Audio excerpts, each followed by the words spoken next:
Well, 20 years.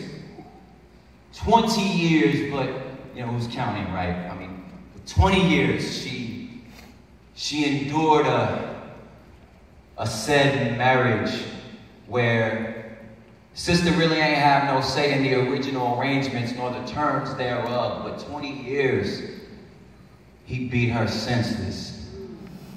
And, somehow or another, she managed to muster up the quote-unquote bravery to stick around because one day he decided maybe he shouldn't hit her no more. Now, granted, that was due to outside pressure that threatened the security of his pockets, but he stopped, right? But the damage was done.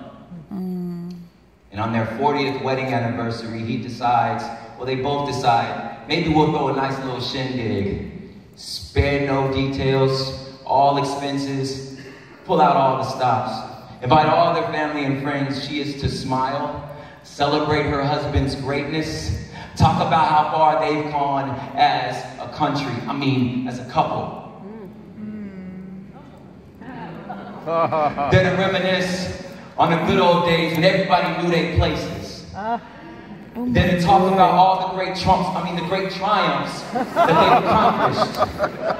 All the lands and the places that they've conquered, that they stole, that they visited.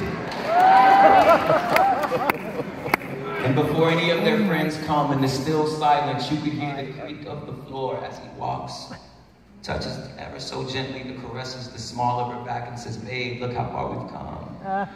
Those last 20 years, they were rough, but these have been good. Let's not talk about the last ones because, they make everybody uncomfortable and they separate. And why would you want to separate? Let's unify. Let's talk about unity. What is she to do?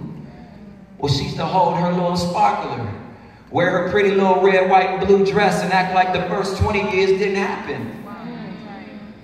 As if she's still not suffering under the thumb of the mental walls that he didn't build. Oh yeah, he ain't hit her no more, but he don't have to. The scars do all that work for her. She ain't been the same since. Her hip is a little bit out of the place. Her jaw is kind of ajar to the left, so her smile a little crooked. And every once in a while, he compares her to other wives, like, she ain't as pretty as y'all are, but he trying to tell her, I don't see color, I don't see beauty.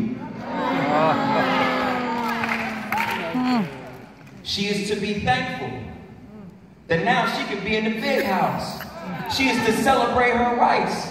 Her right to vote, on what's for dinner, right? Things are good now, or at least they better than they were. You should pat your nation, your husband on his back, tell him he's the greatest nation, the greatest country, the greatest man in the world. What is she to do? You ask, if it was so bad, why didn't she leave? As a matter of fact, why is she always playing the victim? Why is everything about her? Don't other wives get hit too? Don't all wives matter?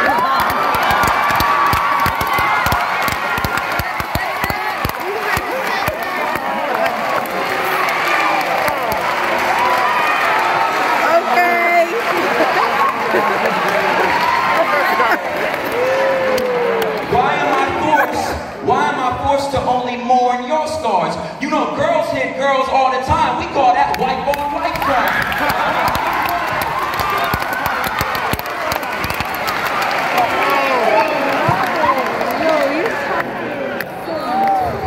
And if it was so bad, if it really was so bad, why was he not prosecuted? Why did not all of your friends who saw this all going on step in and say something?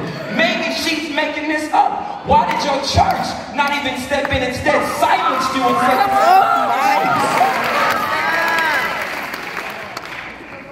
take your time.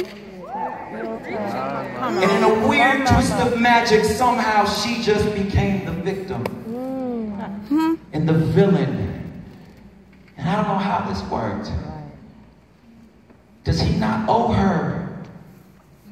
Does forgiveness not require restitution first? Does the cross that you say you cling to does not scream that justice comes before reconciliation? How can we talk about unity if you're not ready to admit you're wrong?